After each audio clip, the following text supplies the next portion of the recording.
Andhra Pradesh senior IAS అధికారిని శ్రీలక్ష్మికి సుప్రీంకోర్టులో ఎదురుదెబ్బ తగిలింది. ఓఎంసీ కేసులో ఐఏఎస్ అధికారిని శ్రీలక్ష్మికి సంబంధించి హైకోర్టు ఇచ్చిన తీర్పును సుప్రీంకోర్టు పూర్తిగా పక్కనబెట్టింది.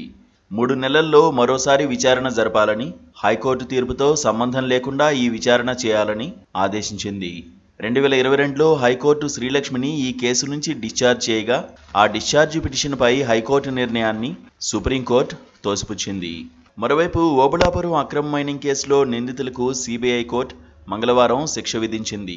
గాలి జనార్దన్ రెడ్డితో పాటు బివి శ్రీనివాసరెడ్డి, విడి రాజగోపాల్, మెఫజ్ అలీ ఖాన్లకు జైలు శిక్ష, 20,000 రూపాయల జరిమానా విధించారు. రాజగోపాల్కు అదనంగా 4 ఏళ్ల జైలు శిక్ష, 2,000 రూపాయల జరిమానా వేశారు. ఈ మేరకు కోర్టు ప్రధాన నిందితులకు శిక్ష ఖరారు చేసింది. గాలి జనార్దన్ రెడ్డితో సహా 4గురికి 7 ఏళ్ల జైలు శిక్ష విధించింది. రాజగోపాల్ ప్రభుత్వ ఉద్యోగి కావడంతో అదనంగా శిక్ష పడింది. ఆయనకు అదనంగా 4 ఏళ్లు జైలు, 2,000 రూపాయల జరిమానా విధించారు. జరిమానా కట్టకపోతే 6 నెలలు అదనంగా జైలు శిక్ష అనుభవించాలని కోర్టు తెలిపింది. ఓబుళాపురం మైనింగ్ కార్పొరేషన్కు 2 లక్షల రూపాయల జరిమానా విధించారు. అన్ని శిక్షలు ఒకేసారి అమలవుతాయని న్యాయమూర్తి తీర్పులో పేర్కొన్నారు. ఇదివరకే జైల్లో గడిపిన కాలాన్ని శిక్ష నుండి తగ్గిస్తారు. కర్ణాటక, అనంతపురం సరిహద్దుల్లో ఐరన్ ఓర్ను ఇష్టం వచ్చినట్లుగా తవ్వేసి ఎగుమతి చేసుకున్నారన్న ఆరోపణలు ఉన్నాయి. రాష్ట్ర సరిహద్దులను కూడా చెరిపేశారని సిబిఐ కేసులు నమోదు చేసింది. 2009లో సిబిఐ ఈ వ్యవహారంలో విచారణ చేపట్టగా, అప్పటి సిబిఐ జేడీ లక్ష్మీనారాయణ గాలి జనార్దన్ రెడ్డిని బళ్ళారి నుంచి అరెస్ట్ చేసి తీసుకొచ్చారు. దాదాపు 2 ఏళ్లకు పైగా జైల్లో ఉన్న తర్వాత గాలి జనార్దన్ రెడ్డికి బెయిల్ వచ్చింది. గనుల దోపిడీ జరిగిన సమయంలో మంత్రిగా ఉన్న సబితా ఇంద్రారెడ్డి ఈ కేసు నుంచి బయటపడ్డారు. ఆమెను నిర్దోషిగా ప్రకటిస్తూ కోర్టు తీర్పు వెలువరించింది. అలాగే రిటైర్డ్ ఐఏఎస్ అధికారి కృపానందంను కూడా నిర్దోషిగా విడుదల చేసింది. మరో ఐఏఎస్ అధికారి శ్రీలక్ష్మిని గతంలోనే హైకోర్టు డిశ్చార్జ్ చేసింది. తాజాగా సుప్రీంకోర్టు హైకోర్టు తీర్పును తోసిపుచ్చింది.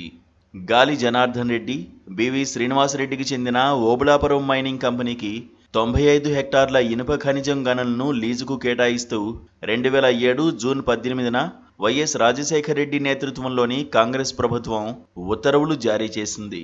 అయితే ఇనుప ఖనిజం తవ్వకాలు, రవాణా, అమ్మకాల్లో అక్రమాలు జరిగాయన్న ఆరోపణలపై 2009 డిసెంబర్ 7న ఐపీసీ, అవినీతి నిరోధక చట్టం, అటవీ, గనులు, ఖనిజాల చట్టాల కింద సిబిఐ కేసు నమోదు చేసింది.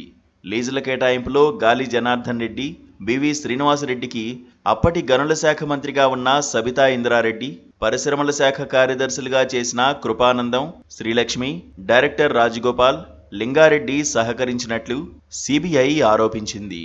సుమారు 2 ఏళ్ల దర్యాప్తు తర్వాత 2011 డిసెంబర్లో సిబిఐ మొదటి ఛార్జిషీట్ దాఖలు చేసింది.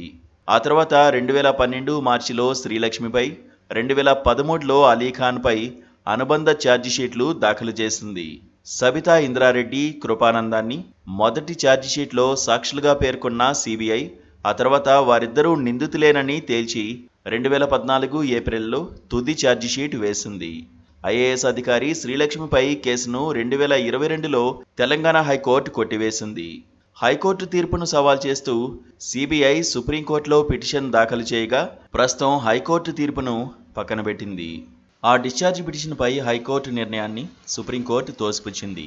మరోవైపు ఓబుళాపురం అక్రమ మైనింగ్ కేసులో నిందితులకు సిబిఐ కోర్టు మంగళవారం శిక్ష విధించింది. Please subscribe to KTV Telugu. KTV Telugu. KTV Telugu. KTV Telugu. KTV Telugu. KTV Telugu channel.